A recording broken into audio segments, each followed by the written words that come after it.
Yo, yo, yo. What's good? What's good? It's Stormy B Man, and I am back. Welcoming you to Kung Fu Film Focus for this Thursday, April 11th, 2024. And this is the show that we will cover the mystery of chess boxing, a Taiwan-produced film from 1979, also known as Ninja Checkmate. Yeah, we're covering this film tonight, which was a very popular film during the era of the advance of the subgenre of shapes when it comes down to Kung Fu films. Now, for those of you who are not versed in what it means to refer to Kung Fu films from the subcategory of shapes, these are the films that featured various styles of martial arts, many of them stemming from the emulation of movements of animals. However, there was still a further advancement, like within this film, where the films took on a different type of choreography referring to elements. And in this film, they're referring to the 5 elements: gold, wood, water, air, earth. Now, how does that translate into martial arts fighting styles? Well, when you are talking about the elements, the art that's mimicking or taking on the particularities of an element, it has to deal with light, dark, strength, flowing and movement, and rugged. So choreographers for the martial art films got very creative. And once they started going into this aspect of shapes and the referral of them and incorporating them, and they can become even more creative with the particular types of styles that they could give an individual based on their athletic gifts. Some of the martial art actors had backgrounds in Peking opera, Taiwan opera, and they were versed in weaponry, athletics as far as gymnastics, and some traditional Kung Fu martial art skills. Hung Gar, so many. There are so many Chinese arts. It's too many to list here. But after the basher genre became kind of old and tired, the real solid Kung Fu men who worked behind the cameras, the way that they came up with ideas for choreography, they leaned on traditional martial arts, but found certain ways to incorporate the elements, the animals, and then it ushered in a whole new era, and that's what we refer to as the shapes.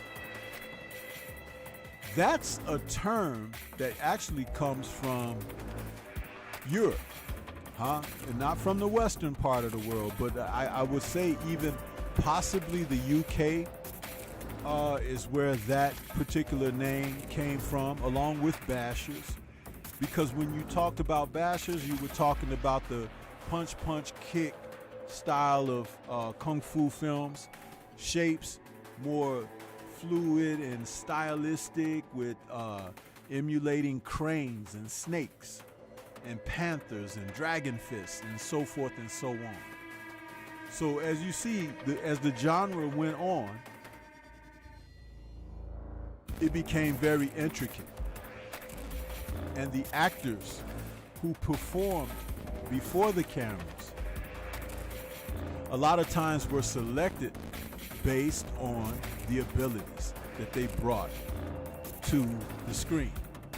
And in this film, we're seeing some of the men who became famous during this genre and were noted as stuntmen before they got to this point. One of them, the lead actor of this film, Lee Yi-min.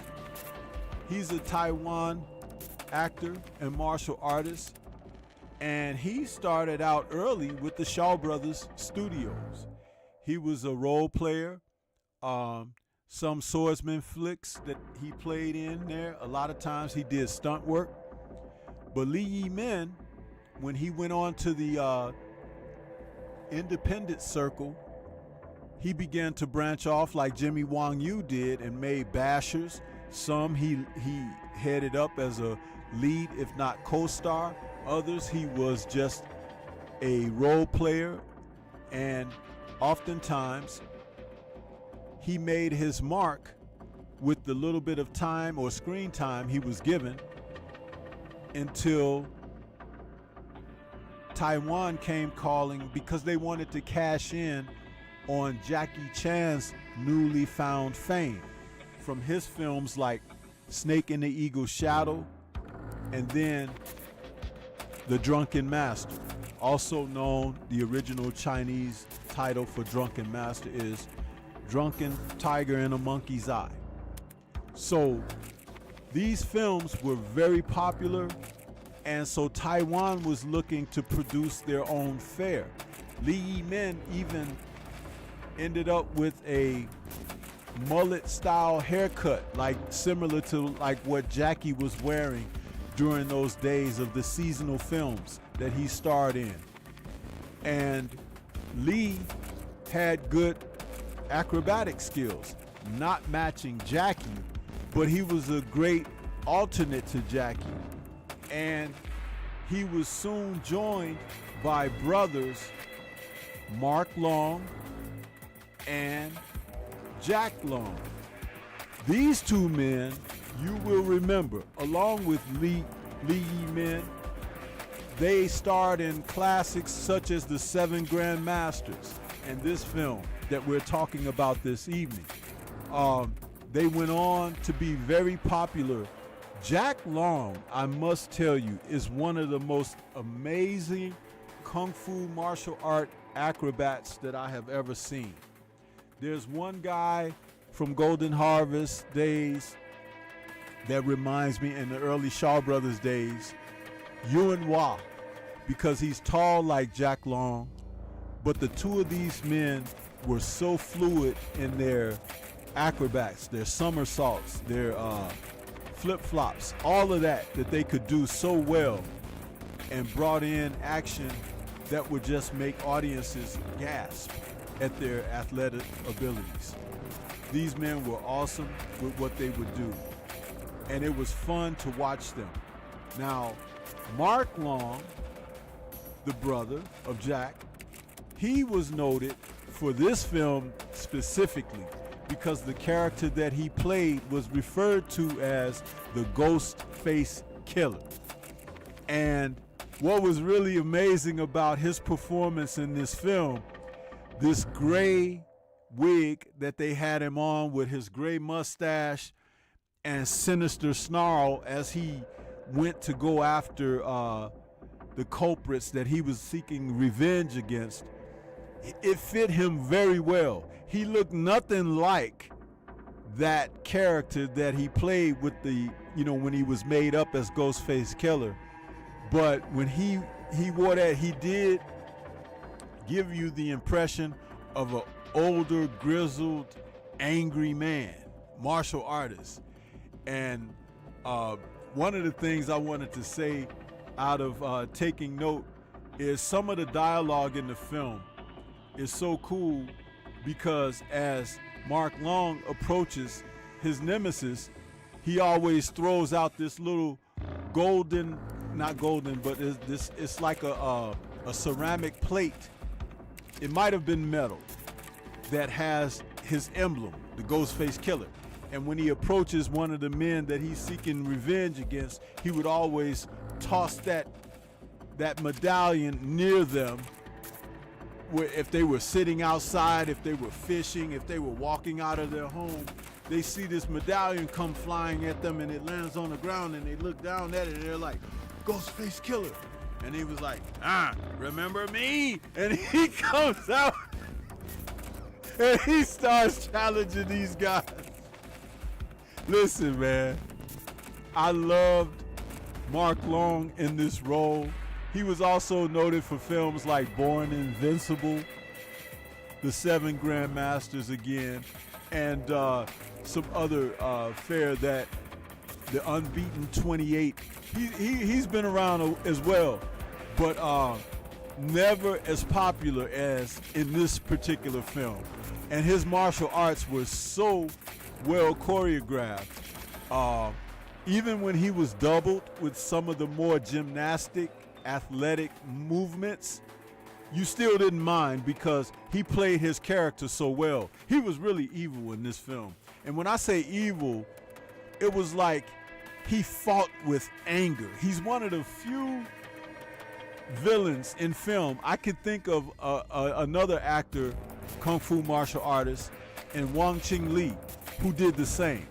He would fight with anger and controlled anger, you know, with his kicks and punches, and he would look very formidable.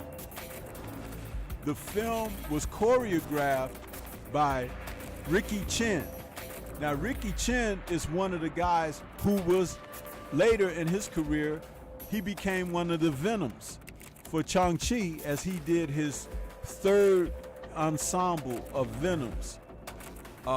He did play in the Chinese Super Ninjas and a couple of other films, but he helped choreograph this film. He has a small role in this film where he plays one of the students. In the backdrop, he has a fight with Li Yi Min with a sword. He's doing his thing in here, but he was one of the choreographers. And he assisted with the choreography with guys like the Wong brothers. You had Wong Wing-sang and Wong Chi-sang. They assisted in choreographing this film. And also rounding out the cast is Simon Yuen. Simon Yuen, the dad of Yuen Wu-ping, famous choreographer and director, and the Yuen clan. He had so many sons. The Yuen clan is how they referred to them. All of them produced action and choreography for these martial art films. And Simon Yuen, who had become popular from the Jackie Chan films, was actually called over into this film. And he became a mentor to Li Yi Min's character, teaching him some martial arts. It was very popular, and this film did very well. Many people fondly look back upon this film. It is a favorite of a number of people.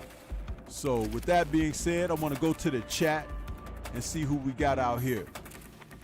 I see we got Omega Red in the building. He says one of my favorite movies, The Ghostface Killer. Shogun, the Shogun of Harlem, is with us saying, salute my people. You recognize this? 5 Elements. Ah, you remember. A line of dialogue from the movie. No Smoke TV is in the building, saying, Sensei, Learn is out there with us saying, let's go, Stormy B, man. Didn't you start a new channel, Sensei? I did start a new channel, but I'm having trouble getting my shows transferred over to that channel. the shows that I've produced already, and then I want to do the lives over there as well. But you know, I told you, Stormy is learning. I'm on a serious learning curve, man, and certain things I don't know how to do as easy as some of you other guys, you know. So as soon as I can get my material, my content transferred to that channel and uploaded over there, you know, the broadcast will be from over there. But until then, they'll just be here for now until I learn how to do that. And I don't like to be troubling people asking me to show stuff all the time. I'm doing it by trial and error, so that's what it is. Shogun says, this was a masterpiece in Kung Fu film. Absolutely it was. Some of the best choreography, man. Universal Truth is back with us saying, salute Sensei, right back at you. And then we got Yabe with his second channel in there, No Smoke Gaming. He says hashtag LDBC or nothing. Appreciate that. And Omega Red says this and Hell's Wind staff is my classics, are my classics. And Learn says understood. Royal Constrictor is in the building saying 100. That brother don't talk a lot, but them red hundreds be popping up. So it's all good with me, brother. It's all good with me. Don't forget to hit the like button.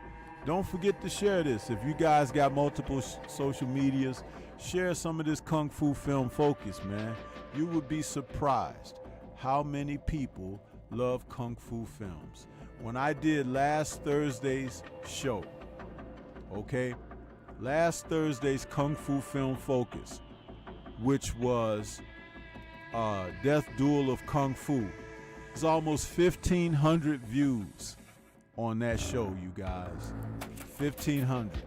You see, so people love Kung Fu, man. They do.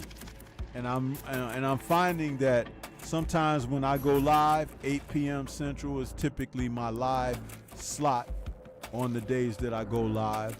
Some of these people might be asleep in different parts of the world, and that's why they're not here with us live.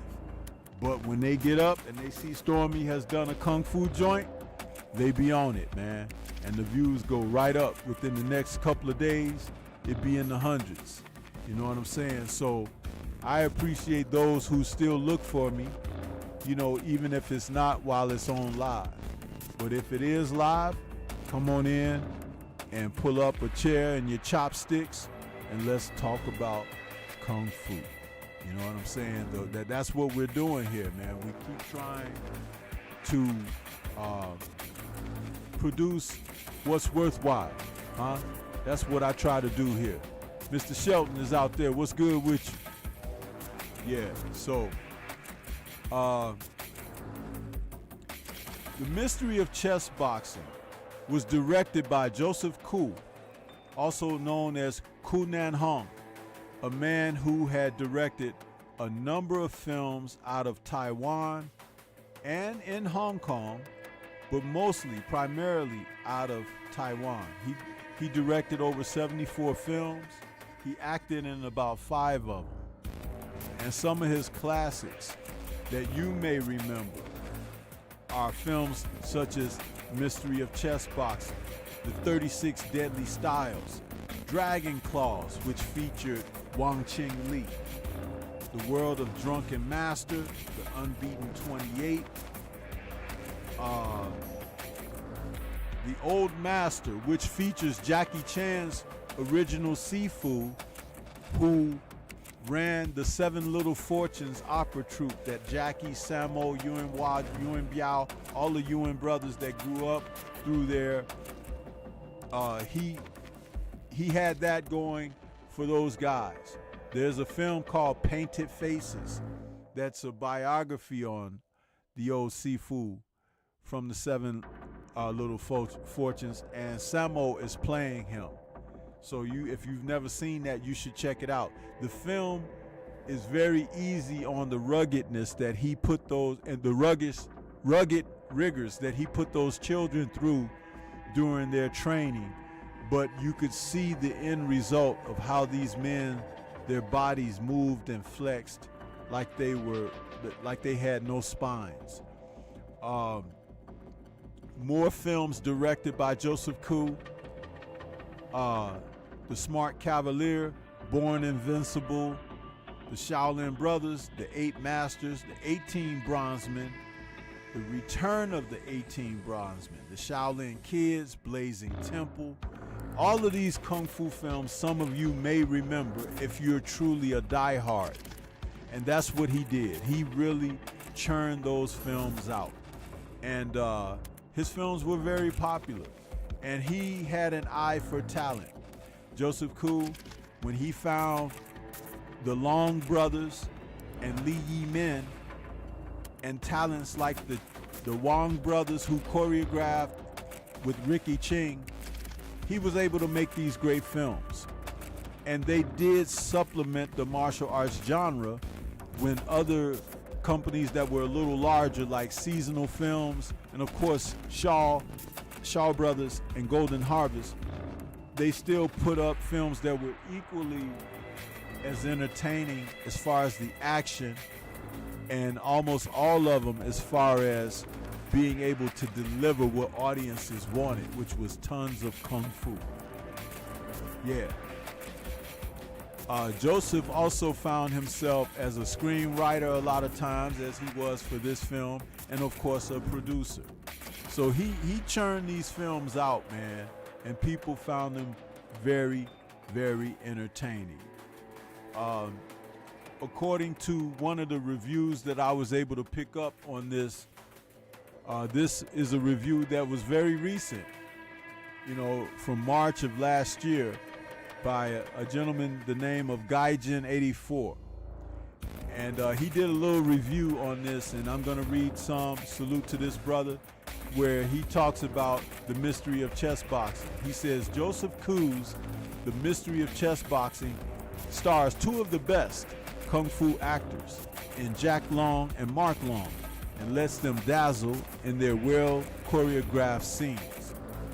And forgive me, I meant to put some images up for you guys while I talk, because that's important too, huh? Put some images, some Kung Fu images up on the screen for you guys. I need you guys to be able to see what I'm talking about, huh? When I start mentioning these amazing Kung Fu films, man. That's what's up. You know what I'm saying? So, forgive me for that. I needed to put that up there for you. That's an image of Mark Long, by the way. Ghostface Killer. Lee Yi Min plays Pao, a somewhat bumbling wanderer who is looking to enroll in a local Kung Fu school after his father was murdered. He is unaware that the culprit is Wang Chung-san, aka the Ghost-Faced Killer, who is seeking revenge on his former students for what he believes was a plot to have him killed. Pao has trouble at the school, constantly being bullied by the head student, but eventually befriends the school's cook, played by Simon Yuen, who teaches him a few Kung Fu lessons. Pao eventually is kicked out after the master grows concerned about a metal plate in Pao's possession from the Ghostface Killer when he killed Pao's father. One that always appears with the victim after a kill by the Ghostface Killer. Following the cook's advice, he goes to the home of Chi Sao Tien, who's Jack Long, and his granddaughter, and asks to continue his Kung Fu lessons with him. After some convincing, Tien takes Pao in and begins to teach him styles based on chess and the 5 elements. Eventually, Ghostface Killer shows up and vows to kill Tien, he being the final intended victim of his revenge tour. Mystery of Chess Boxing is always put in a list of the top Kung Fu films of all time, probably helped by constant references to it by the Wu-Tang Clan in their songs. It is very good, but not to the level of some of the all-time classics. Lee Yi Min is a decent lead, but he cannot match the skills of either Jack Long or Mark Long when those two are featured. The action is great, but the rest of the fight scenes can't quite keep up. The story itself and styles used are probably what keeps the movie in high regard. The use of the 5 elements as a kung fu base and the comparison to chess strategy is fresh and well thought out as a feature. Interestingly enough, there is now an actual sport where people box and then play chess in the ring between rounds. This may be the greatest tribute to a kung fu film to date. That's a pretty darn good review of the movie overall, which is why I wanted to read it to you guys, and salute to Gaijin84 for providing that information. Listen, I just wanted to say that as I've enjoyed this film, and I can watch it over and over again, I've actually had it on replay as I was preparing to do this show, and I really enjoy the action, the choreography. It's all fast-paced, lots of tumbling, lots of falling on the ground, getting up off of the ground, right back into the action. That was something that was really overlooked. The fact that these guys, they could go into their acrobatic routines, hit the turf, and come up off of the turf into further movements of choreography without cutting and editing. See, that's when you know it's real kung fu, when there's no camera cuts. The camera may just pick up the action from a different angle, but never stop to make it look more sensationalized or something like that. These guys, Ricky Chin and the Wong brothers, did a tremendous job of choreographing this film.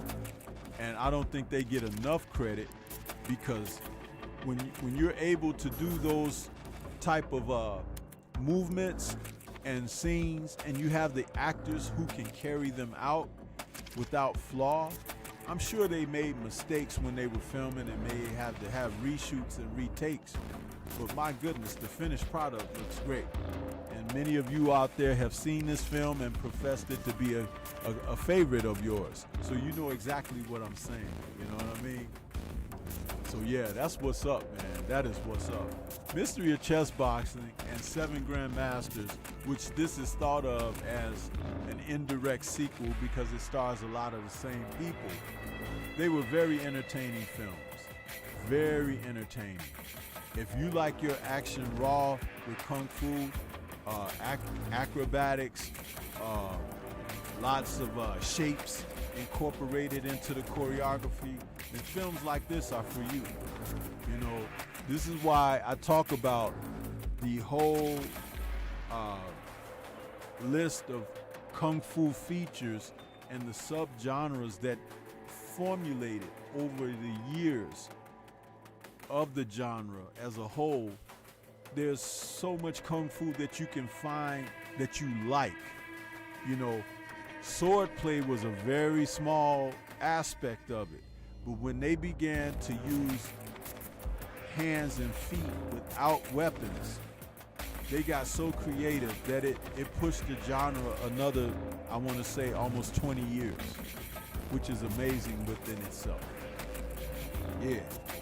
704 Joe, I see you out there, bro. He says classic. Ghostface. Yeah, man. You remember. Love this film, man. Love this film. Yeah. While you guys are out there, anybody got any questions for Stormy about this movie? Anything you want to ask or add to the conversation of talking about the mystery of chess boxing? Jack Long was so cool, smoking his little pipe and, you know, playing chess, teaching the people chess, you know, making his little money there. The Ghostface rolled up on him and he was like, "Are you Chin?" He was like, "No, sir, my name is Chin, but I'm not who you think I am," or whatever. He was playing it off, right? But later when they started to get down and fight, man, them guys was flipping all over the place and somersaulting and everything. And there was this one scene where Mark Long, when he broke out into his 5-element style, he was like, "I am here to kill you." And he was like doing his moves and stuff while he was talking to the guy. I was like, man, that brother was bad as hell. He was rolling on the ground and stuff. Yeah, try this. He was like, man, that kind of stuff like that. Jackie Chan, he was good, and he was good with comedy. But these guys, man. And you know, Jackie was more of a stunt man and, you know, like a gymnast than he was a kung fu guy. Though he understood some elements of kung fu, his kung fu was nowhere near as good as some of these guys that are in these films. It's just that his fame took off for him at the right time, and he became the man. But some of these other cats, oh my goodness, their kung fu was amazing, man. And Lee Yi Min, his kung fu wasn't as good as these guys, Jack Long and Mark Long, but he was athletic like Jackie was.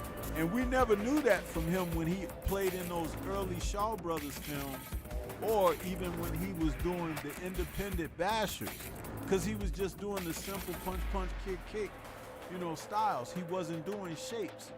But it turned out that he was pretty good at the shapes. Most of his films that he did for Joseph Koo, Lee Yi Min, the movies open up with him doing katas. And I thought that that was interesting because Jackie actually initiated that.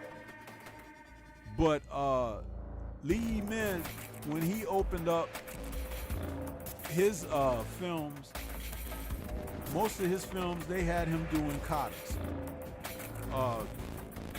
Just to give an example of some of the films that he played in, The Angry Hero, The Champion of Champions, Seven-Man Army, Shaolin Temple, The Magnificent Wanderers, The Brave Archer. Those are all Shaw Brothers films. And then he starred in Seven Grandmasters, Shaolin Iron Claws, Manhunt, The World of Drunken Master, The Seven Commandments of Kung Fu. This film, Mystery of Chess Boxing, Mission, Kiss and Kill, Drunken Arts and Crippled Fists, Ninja in the Final Duel, Roving Heroes. You see, he played in a lot of films. But there was also something about Lee Yi Min that many people might not know about. And that was that he was a guy that got in trouble when they would go to places, you know, on location filming films, because he was a bit of a romancer, huh? And he was always messing around with people's women and stuff. And so they would have to leave town and stuff because, you know, guys would be after him and trying to get at him for messing around with their women. So Lee Yi Min, he was a ladies' man, huh? Maybe he had that bedside kung fu, huh? Yeah, like they talked about in, what was that, the movie with Chen Kwai Tai, and he was fighting Pai Mei. Yeah, you know. But listen, man, there's always some stories, right? There's always stories. And these kung fu dudes, man, they were just like everybody else in life, man. You know what I mean? Just coming from a different part of the world. The Long brothers, they played in a few films together, but they also played in films that were where both of them didn't star in. Like Mark Long, who was the Ghostface Killer in here, he played in Shaolin Trader, Fatal Flying Guillotines, which is a favorite of mine. I gotta do a kung fu film focus on that, man. Fatal Flying Guillotines is one of the best flying guillotine films ever made, man. And that's got Chen Sing playing in it. And he plays a guy that lives up in the mountains, and he's got these dual guillotines. And when people come up there to bother him, he be chasing them out of there with them guillotines. love it, man. You gotta love it when they be snatching heads off with the flying guillotine. He also played in the 7 Grandmasters, Snake in the Eagle's Shadow, Born Invincible, The World of Drunken Master, Crazy Guy with Super Kung Fu, The Chivalrous End, The Deadly Styles, The 13 Style Strike, War of the Shaolin Temple, Unbeaten 28, Shaolin 36 Beads, The King of Fists and Dollars, The Dynamite Trio, Super Dragon, 5 Fighters from Shaolin, Shaolin Kung Fu, Ninja Hunter, and The Killer from China, to name a few. These guys were, something else. And that's Mark Long's filmography. And like I said, when he wasn't wearing the wigs and the mustaches, he looks totally different without them. You might not even realize it's him, But his brother, Jack Long, that's my man there. Jack Long was an amazing film fighter, man. He had a really strange look, his face. But the guy could fight, man. He could. His kung fu and his athleticism was amazing. He started his career off starring in bashers like Chow Ken. Chow Ken is a Jimmy Wong Yu film. The Big Fight, The Tormentor, Dragon and Tiger Hands, Beach of War Gods, The 5 Shaolin Masters, The 7 Indignant, The Big Raid, The Return of the Chinese Boxer, 7-Man Army, The Ming Patriots, Master of the Flying Guillotine, The 6th Direction of Boxing, Secret of Chinese Kung Fu, The Imperial Sword, Shaolin X-Monk, 7 Grandmasters, Born Invincible, The World of Drunken Master, The Shaolin Invincibles, The Boxer's Adventure. That's a favorite of mine too, The Boxer Adventure, where he's starring in there with Meng Fei. Oh man, The Boxer's Adventure is a great film. I think I did a Kung Fu film focus on that. Very good film. Ninja Hunter is a great film that he played in. And if you guys haven't seen Ninja Hunter, maybe I'll do a review on that too, because Ninja Hunter is a Hong Kong production where he starred with Alexander Lo Ray, and he played his own version of Priest White Eyebrows, Pai Mei. And in that film, he's playing Pai Mei, who gets some of his kung fu strength from virgins. I ain't gonna tell you how he gets the strength, but it is weird. It is far out, man. And Ninja Hunter with Alexander Lo Ray and Ricky Ching, they try to take him down, man. And Mark Long, his brother, is in there as well. Very good kung fu film. Chen Shan is in there too. Chen San is a kung fu martial artist, man. If you ever saw Shaolin versus Lama, he's the guy that played the renegade Shaolin guy in there with the red and gold robe. Chan Shan is a great kung fu martial artist, man, and was well known. He still is practicing to this day. He looks great doing what he does. An amazing martial artist. But yeah, that's Jack Long, a little bit of his filmography. As I told you, some of these men were just totally amazing with what they brought to cinema. And I have a true appreciation for what they gave us and how they entertained us with their martial prowess, man. Outstanding. Outstanding. Yeah, Shogun says the Red Boat Kung Fu. Yeah, man. From Executioners of Death. Yeah, that's right. With Chen Kwai Tai, man. And No Smoke is laughing. Yeah, but as I said, you guys got any questions or anything, or any tidbits that you want to share? Because this is what it's all about, man. We out here, enjoying these kung fu, talking about these kung fu films with one another, know, Stormy does what he does, but it's always a little better when we get some interaction from you guys. You know what I'm saying? A little bit of interaction. Yeah.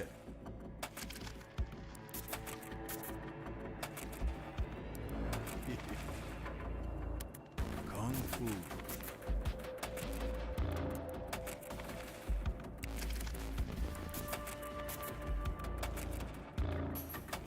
Seems that the numbers are dwindling down now. I don't know what that's supposed to mean. Some of you guys are finding something else to do. Who knows? For those of you who are still in the chat, how'd you like the new opening, huh? The new opening for the show. I had a new intro. What you guys think about that? I'm telling you, Stormy be working on stuff, man. I try to do stuff to bring you guys, you know, up to snuff, man. You know, but hey, I can only do so much. If you don't want to participate, if you don't want to assist, then we only gonna go so far.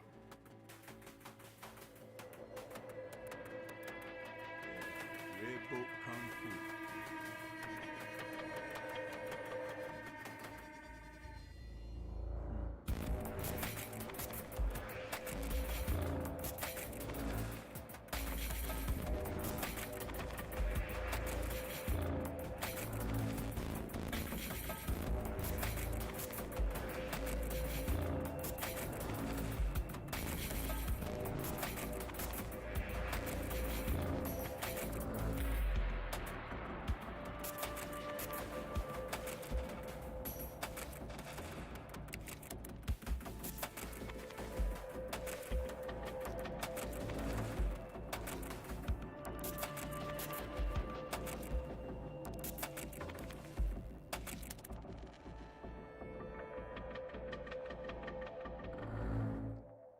So nothing, huh? You guys, it's like 8 of you guys out there. Nobody's got nothing to say, huh? That's a downer. That's a downer.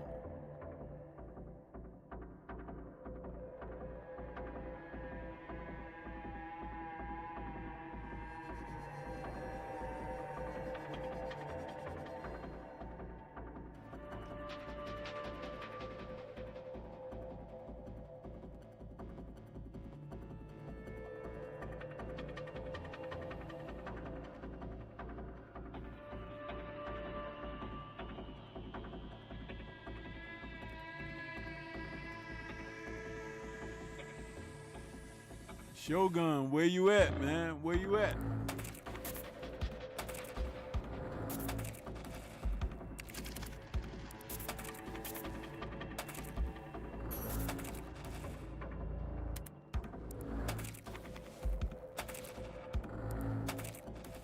He says, no lie, I bought this film like 4 times. Oh, really?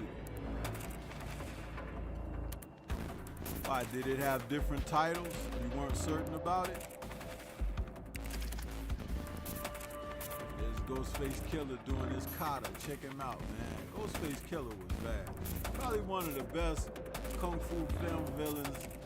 He and Pai Mei, man, they right up there at the top. And of course, Wang Ching Li with any of his villains that he played.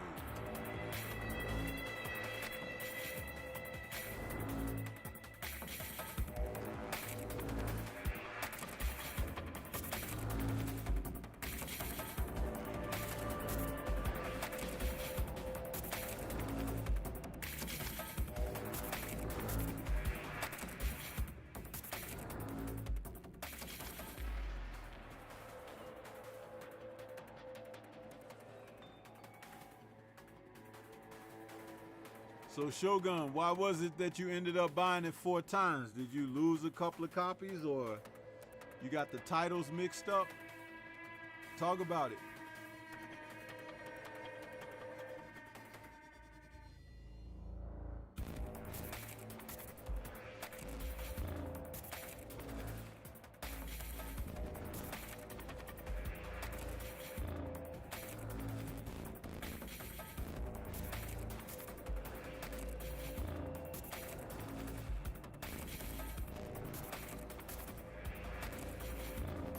Okay, he says I lent somebody a copy and never got it back. Listen, man, let me tell you something about that, bro. I was once accused of being selfish after learning my lesson for lending out a movie. No more lending out. You can come to the house and watch it, but I ain't lending my movies out. And people do that, man. They do stuff like that to you because they see you are a collector or whatever, and they just want to take away from it. That's all. It's not even that they really want the film to watch or anything, but just to get it away from you. You know, there's hater kind of stuff.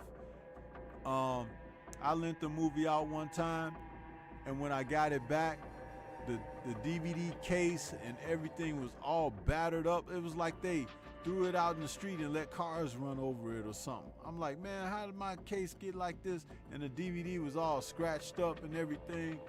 And it was a special, the special release version of the film Gladiator with Russell Crowe when it first came out on DVD, you know? Special Ridley Scott signed copy and everything. I was like, man, I ain't lending my damn movies out no more.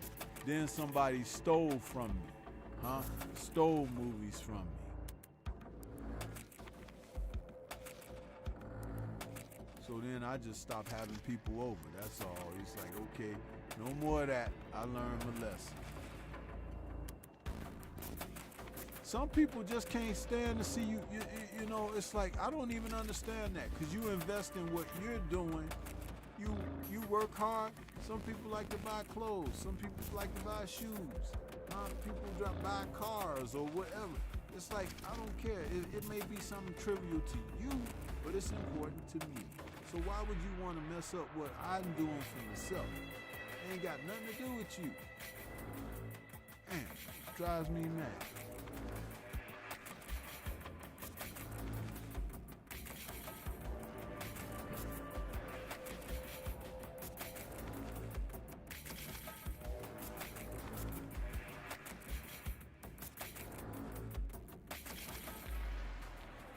Yeah, so, that's the way I thought about that, man. No more lending out, Only bullets, in the rear end, the posterior. Pow, pow, pow. Ow, ow, ow. Yeah. Look at Ghostface breaking them down, man.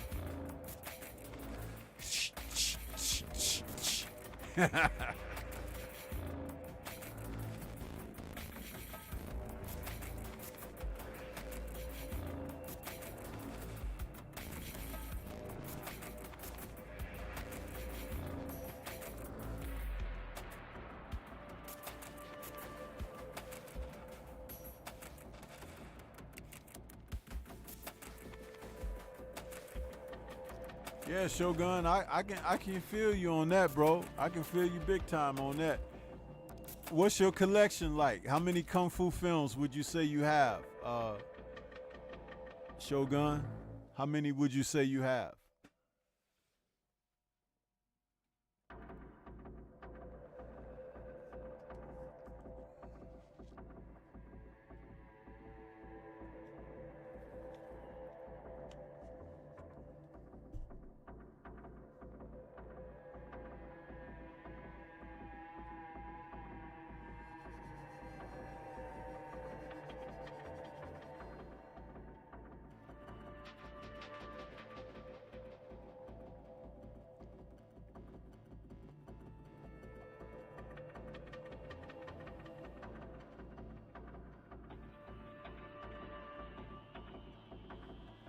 Yeah, you may not have counted them, but you could make an assessment, like what you have. Me, I have more than a few. That's what I'll say. I have more than a few.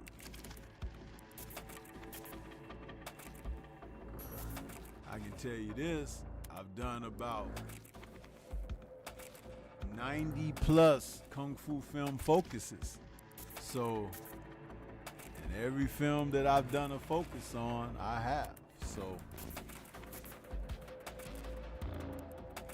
there's plenty more that I haven't done a focus on yet.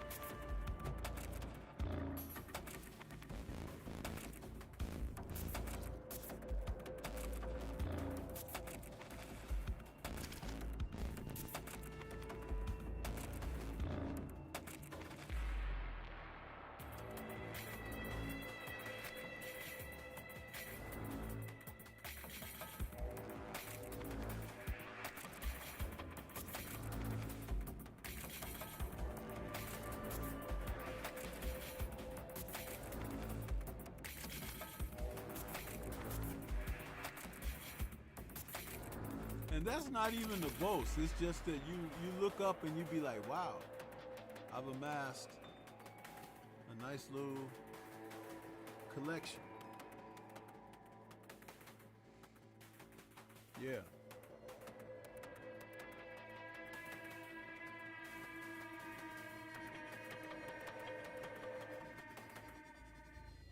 T. Berry says, I can't believe I've never watched this one.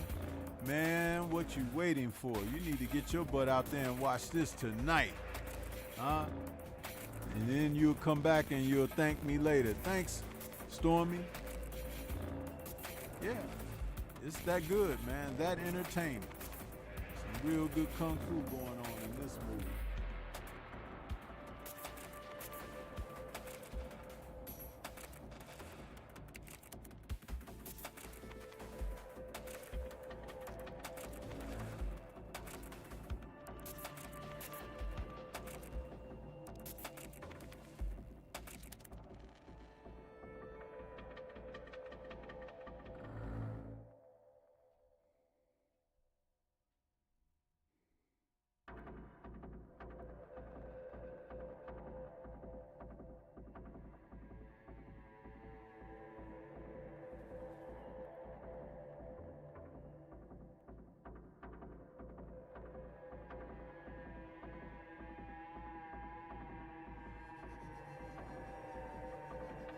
Yeah, it should be on YouTube. It's out there. Many different ways you can find it.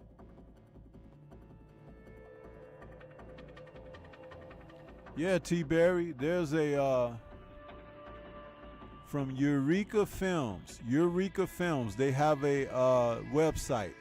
You could go to their website. There's a special limited edition of a film called The Swordsman of All Swordsmen, a Joseph Koo film made in the early 70s.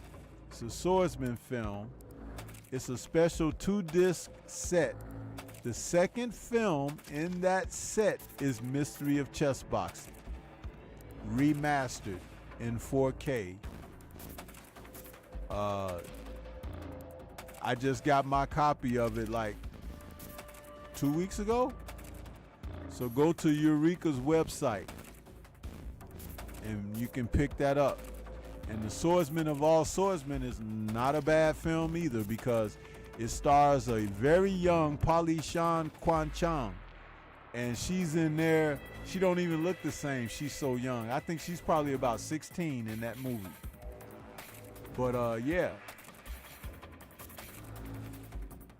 And it's a limited edition to this set. Swordsman of All Swordsmen. They got one version of it that is just that film, and the second limited edition, it's got Mystery of Chess Boxing included in it. And that's why I got that one, because I wanted this film remastered. Yeah. You know me, I be on it. I be on it, bro.